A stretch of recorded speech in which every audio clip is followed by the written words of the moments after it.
اب ابن حزم خود اس کی آگے وضاحت کرتے ہوئے خود ہی سوال کرتے ہیں اور پھر خود ہی اس کا جواب دیتے ہیں۔ قال علی، جیسے میں نے آپ کو بتایا کہ علی ابن حزم کا نام ہے، تو ابن حزم کے نام سے مشہور ہے، اس لیے میں بار بار آپ کے سامنے شیخ ابن حزم کہہ رہا ہوں۔ قال علی، ابن حزم نے کہا فَإِنْ قَالَ قَائِلٌ، اگر کوئی اعتراض کرنے والا اعتراض کرے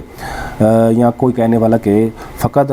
رویتم هذا الخبر من طریق مسلم، کہ آپ نے یہ جو حدیث ہے یہ مسلم کی سند سے بھی روایت کی ہے۔ قال، اب یہ کہتے ہیں کہ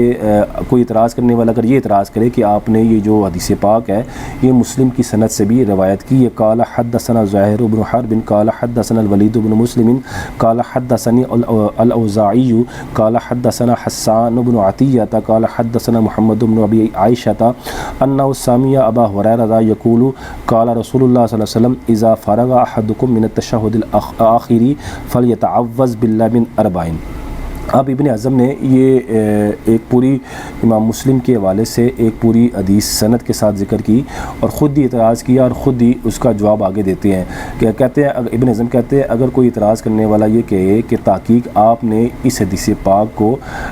مسلم کی سند سے بھی کیا کیا ہے، روایت کیا ہے، اور وہ ابو ہریرہ پوری سند بیان کرنے کے بعد کہتے ہیں کہ محمد بن ابی عائشہ کہتے ہیں کہ میں نے ابو ہریرہ سے سنا، وہ فرماتے تھے کہ قال رسول اللہ صلی اللہ علیہ وسلم، نبی علیہ السلام نے شاہ فرمایا اذا فرغ احدکم من التشہد الاخری فلیتعوذ باللہ من اربعین، کہ جب تم میں سے کوئی شخص آخری تشہد سے فارغ ہو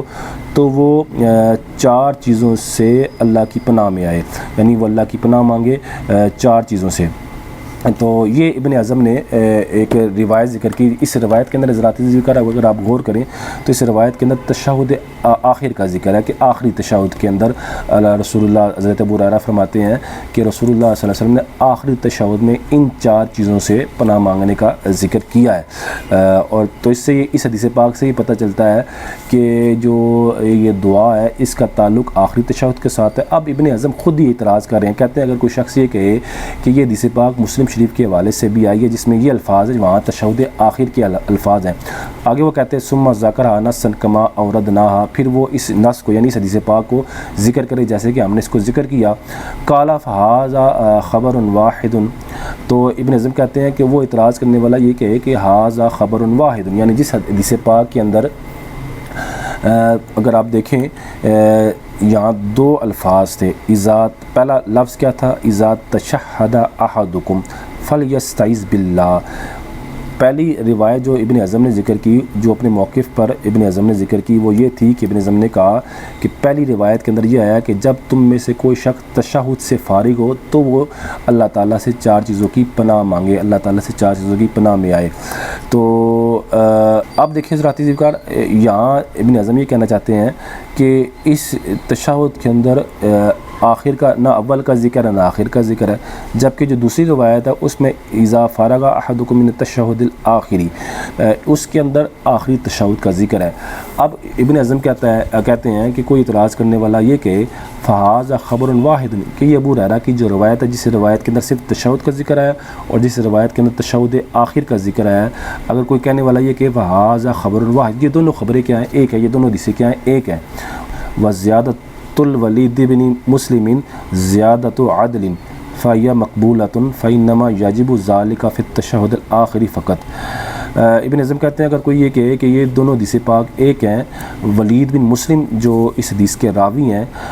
وہ ان کی یہ حدیث پاک میں زیادتی ہے۔ کون سا لفظ زائد ہے؟ ابن ولید مسلم کا ایک لفظ جو ہے تشہد آخر، لفظ آخر کیا ہے؟ تشہد آخر، یعنی آخری تشہد میں اس دعا کے پڑھنے کا ذکر ہے۔ کہتے ہیں یہ ولید مسلم کی زیادتی ہے، اور ولید مسلم عادل، زیادہ تو عادل، ایک سکہ راوی کی یہ کیا ہے، سکہ راوی یعنی عادل راوی کی یہ زیادتی ہے۔ فہی مقبولۃ، تو یہ زیادتی کیا ہے؟ مقبول ہے۔ فإنما يجب ذلك في التشہد الآخری فقط، تو اس سے یہ پتہ چلتا ہے، اعتراض کرنے والا یہ کہتا ہے ابن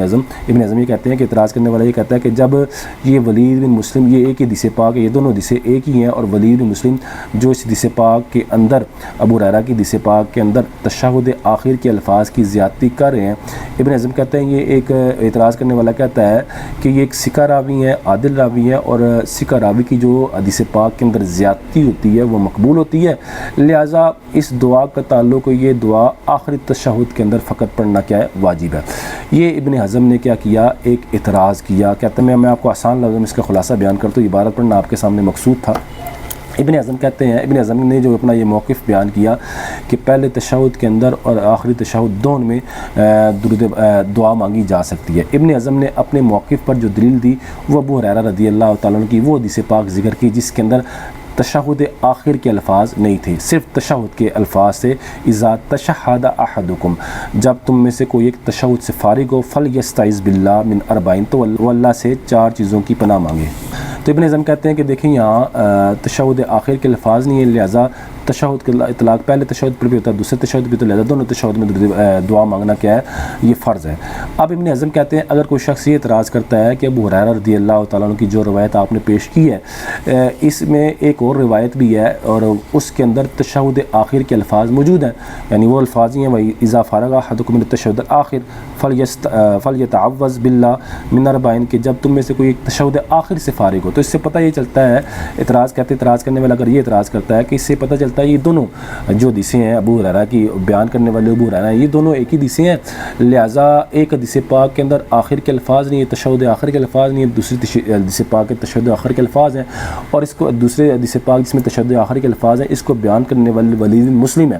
اور وہ ایک ثقہ راوی ہیں اور وہ ایک عادل راوی ہیں، اور وہ حدیث پاک میں ایک چیز کی زیادتی کر رہے ہیں، اور ایک اصولی قاعدہ ہے کہ ثقہ راوی کی جو زیادتی ہوتی ہے وہ مقبول ہوتی ہے، لہٰذا یہاں بھی ثقہ راوی کی زیادتی مقبول ہوگی، لہٰذا ہم یہ کہیں گے کہ